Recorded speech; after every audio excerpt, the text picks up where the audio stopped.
Okay, so I'm being guided to tell you guys this, okay? Share this with you real quick. So, I've already told you guys about my Aquarius son, my second son. Now, the reason why he's coming up right now because he hasn't really shared too many of his premonitions and things like that out of the blue in a while, since he was like 2. To be honest, he was 2. So when this happened, I'm looking at him and I'm like, okay, I gotcha. I understand. And that means it's very prominent.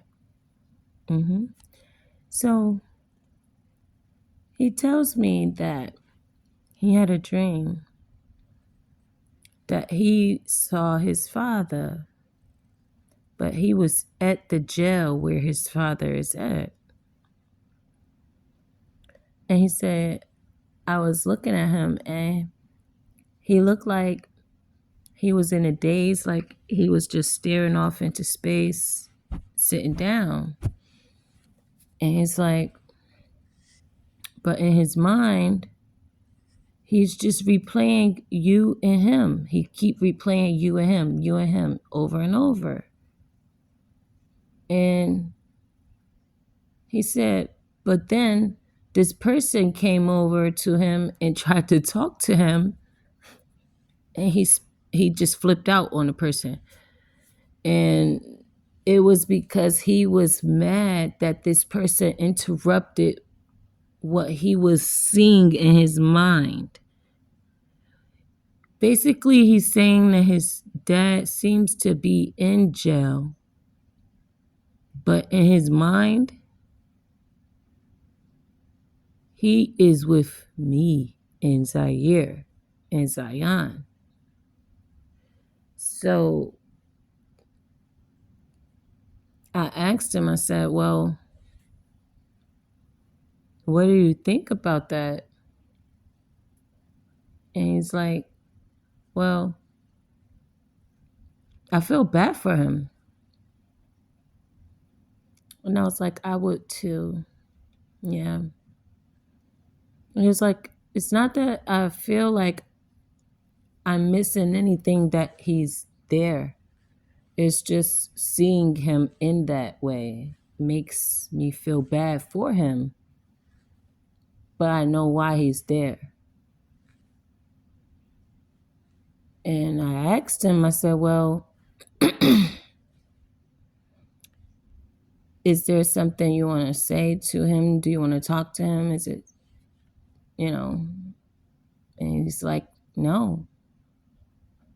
And I'm like, I don't understand. What do you mean no? He's like, he's never been here, so it's nothing for me to miss. And I'm like, oh, okay. But again, this is an Aquarius who doesn't talk much, but he does think. And that I know about him. That's why I like to engage him in conversation, because I want to know what's going on in that noggin, baby. Because I know it's a lot going on in that noggin. And that's how you have to be with your babies. And you have to respect how they feel, regardless of how their other parent feels, regardless of how society feels they should feel, or what society feels they would be missing. You cannot miss something you've never had.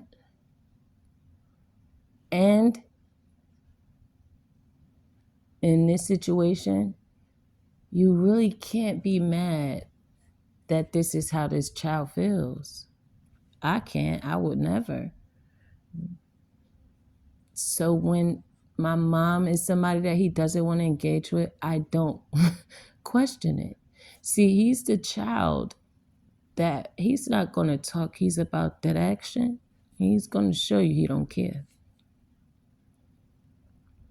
When his grandmother wants to get on the phone and talk to him, and I get him on the phone with her, or him in the past, he has nothing to say. And I try to tell him, they're going to be expecting you to talk to them in some kind of way, baby. Like, I understand you don't care for them. You don't fuck with them. She's asking to talk to you. Let's just see how it goes. Can you try to engage in a conversation? And even then, he will try. He does. I admit that. But his stance does not change on these people. And I understand that, like, for me as a mom, I'm like, okay, that's a relief that I don't have to worry about his grandmother, see, and the nonsense that she has tried to do with asking him for the address when she gets with him and trying to manipulate him against me, his dad trying to manipulate him against me.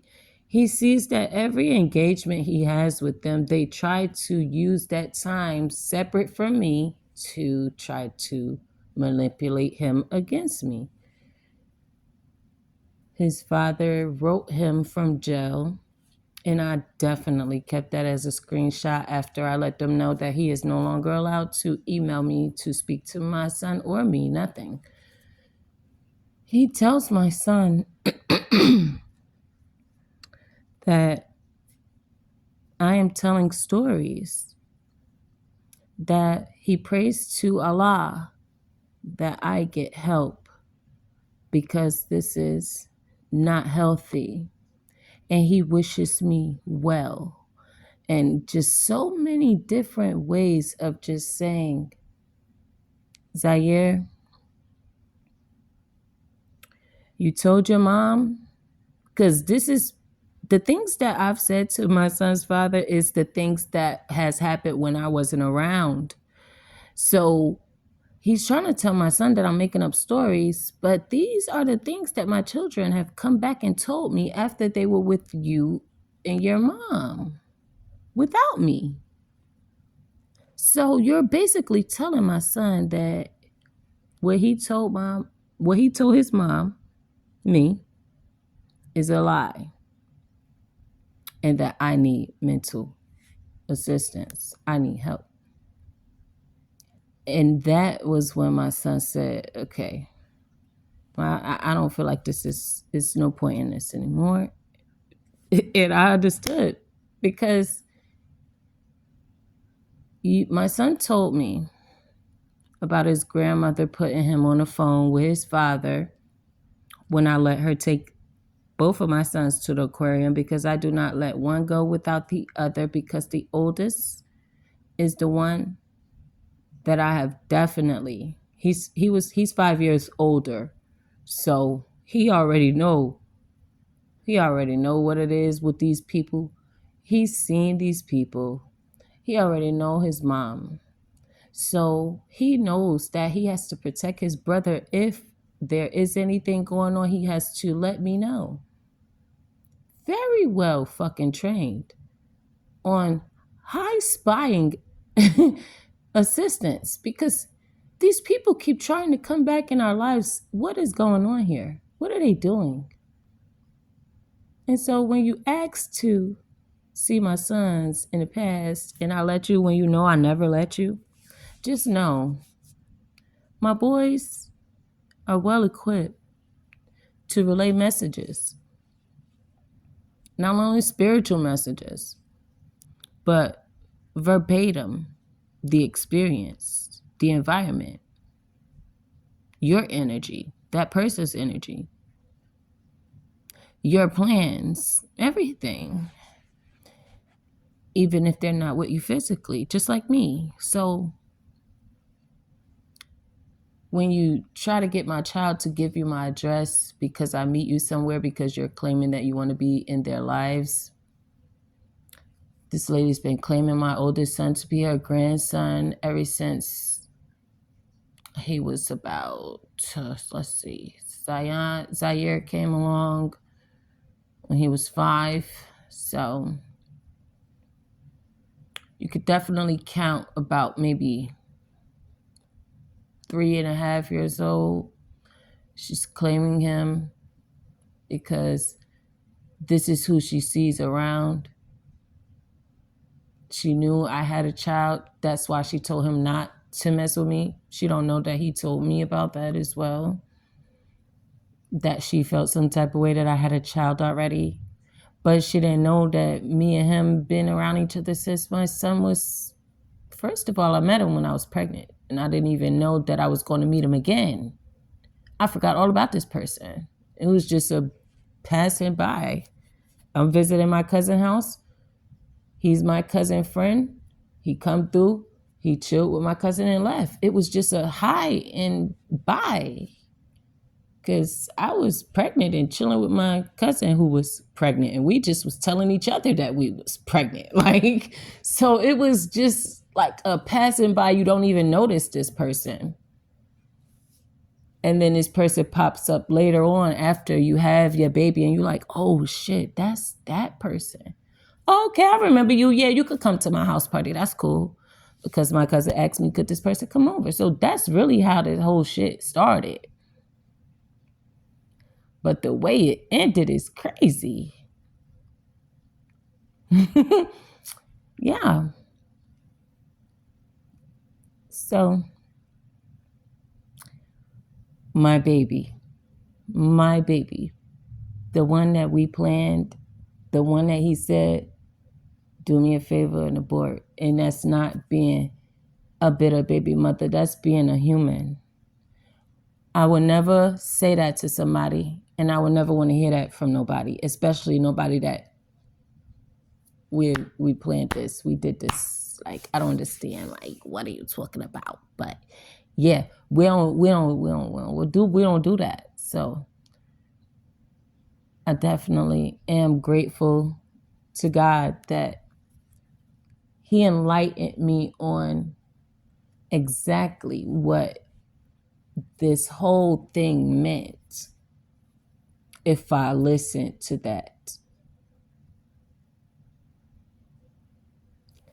Because it happened with my first son as well. Everybody wanted to talk about this, convince me, no, don't do this. You should go to school. You should become a lawyer, an accountant like us. Like, do something like that. No. I want to be a fashion designer. I want to be a mother. I want to be a wife. I want to be a traveler. I want to be a motivational speaker. I want to be a poet.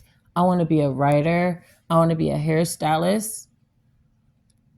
I did say fashion designer because yes, I do. Like, I don't understand like why people think that you have to be in like just one thing. Like, your lifespan is very long. And this is what I told my mother many years ago when I was a teenager. I'm like, Ma, oh, look, that's my mother. Why do you keep trying to convince me that I should care about what other people think about me? That I should present myself in a certain kind of way to get what I want? That I should use men for money? The men that I'm talking to or like me should be paying me? That, what else did she do? Like, why are you trying to convince me to do all of these things? And you know that's not me. You have to be able to really understand that these people and their intentions, they are looking out for themselves, what makes them feel good, a circumstance that they feel better for you to be living in.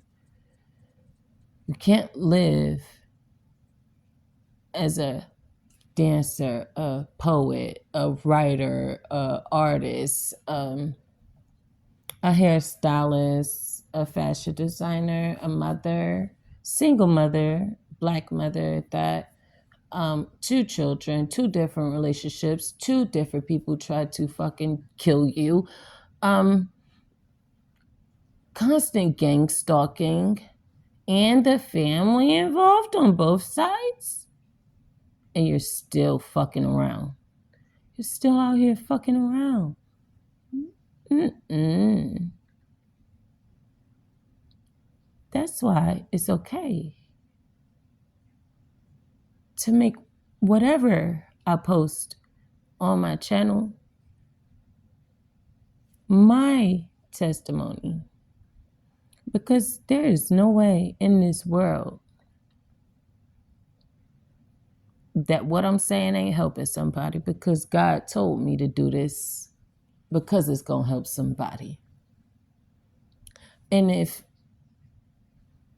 me dying and nobody coming to the hospital out the family, even when I wasn't able to drive home, I wasn't even allowed to drive home by myself,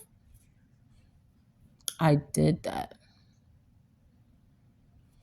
I was in the hospital with my baby, yeah, by myself.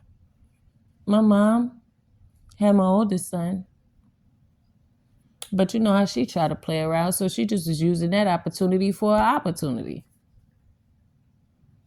She came to my house. They made me stay at the hospital for a very extended amount of time because I wouldn't take any blood. So in that time, I proved to them that I could get up, I could poop, I could pee, I could breastfeed my baby, I could walk. Ain't nothing. I've been up all day. Y'all ain't never had to come get my baby. Nothing. I got home and did the same thing. So she really was just there doing whatever she was trying to do, because I was up and about making full course meals. My baby was strapped to me with the little baby wrap thing, the little whole rope thing, tie him to my chest. Like, we were good. My own place. And I bought that car. It was like $1,300, but I bought it because I knew there is nobody that's going to drive me home after the hospital. There is nobody that's going to take me to these doctor's appointments. There is nobody that's going to take me to the grocery store. There's nobody that's going to take me shopping. There's nobody that's going to take me to the daycare and school. There's nobody going to take me to work. I've been through that at 16 years old because I watched my mom go through it. And I told myself, yes, I would love to have a beautiful fairy tale, Aladdin. I love that one. That was my shit. Like, I don't give a fuck if he is riff raff, street raff. You feel me? I don't buy that. If only they look closer, would they see a poor boy? No siree. They'll find out there's so much more to me. I wouldn't mind having him. Wouldn't mind. But they don't know how to act, these ones that I had. And I did it twice. Okay? And after that, the growth spurt is crazy because you understand very clearly at 16, you say, God, please give me all sons. Looking at the moon, give me all sons. I don't care. Just give me all sons. Look, there go my baby Sheba. And I love my little baby girl cats. Yes, I do. They're my babies. But baby, the way these girls is playing around out here, I don't want to play. I don't want my child to be eating the shit that they're eating out here. I'm good. I just want boys. I had sisters that were not. My mother, my aunts, my cousins were not. Certain friends were not. And so I'm just like, Give me sons. I'm good. I think we could do something with some boys. Like, we could definitely work that out. You know, I'm a tomboy anyway. I could fuck around and roll around and play around in the dirt. I like around that shit. I could run around and all that. We could do that. We could play fight. We could fucking get bruised up, scratched up. I don't care. It's cool. But I don't want that other shit that's going on. I stay to myself. So I'm thankful that I was able to understand that at a young age, that God was going to walk me through that. Because I told him, I said, even if I end up a single mom like my mom, because you know that's not my intent, but I am going to be on the cautious side and speak on this at 16. Even if it doesn't work out and it turns out real crazy and hectic, didn't know what it was going to be. Y'all know now what it was, what happened and what's going on. But even if it's something crazy, I will be proud to just be a single mom without that nonsense. I'll do it by myself. I promise I will not keep my kids around that toxic ass shit. I won't. And that's what I did. I kept my promise. So this message is for somebody out here who kept their promise to God, who've made solid promises to God that nobody knew about. They didn't need praise for it. It didn't need an announcement, but now is the time to go ahead and say, well, these are certain things that I decided to do upon my journey that God is allowing me to share with you at this time, you guys. And this is it. I've been sharing a few things that me and God have done together. And he's letting me know this will work, or this has worked for a lot of us. So just know that you keeping your promise, these sacred promises, these private promises, these out of the ordinary promises that nobody could even think of trying to do or doing, you will be sharing, people will be doing, and it's going to, and oh my God, the burst. Like, it's like eating a gusher when you chew it and it bursts all of this flavor. Watch what happens upon this earth. It's going to be so much flavor. And that flavor is divine flavor, of course. And what do they say? Courtesy of the divine children of the Most High God. Yes, sir. Yes, ma'am. Yes. Divine beings. Our divine children. My oldest son, he's a Cancer, and he is divine. I've told y'all about him more than I've ever spoken about my 12-year-old baby boy.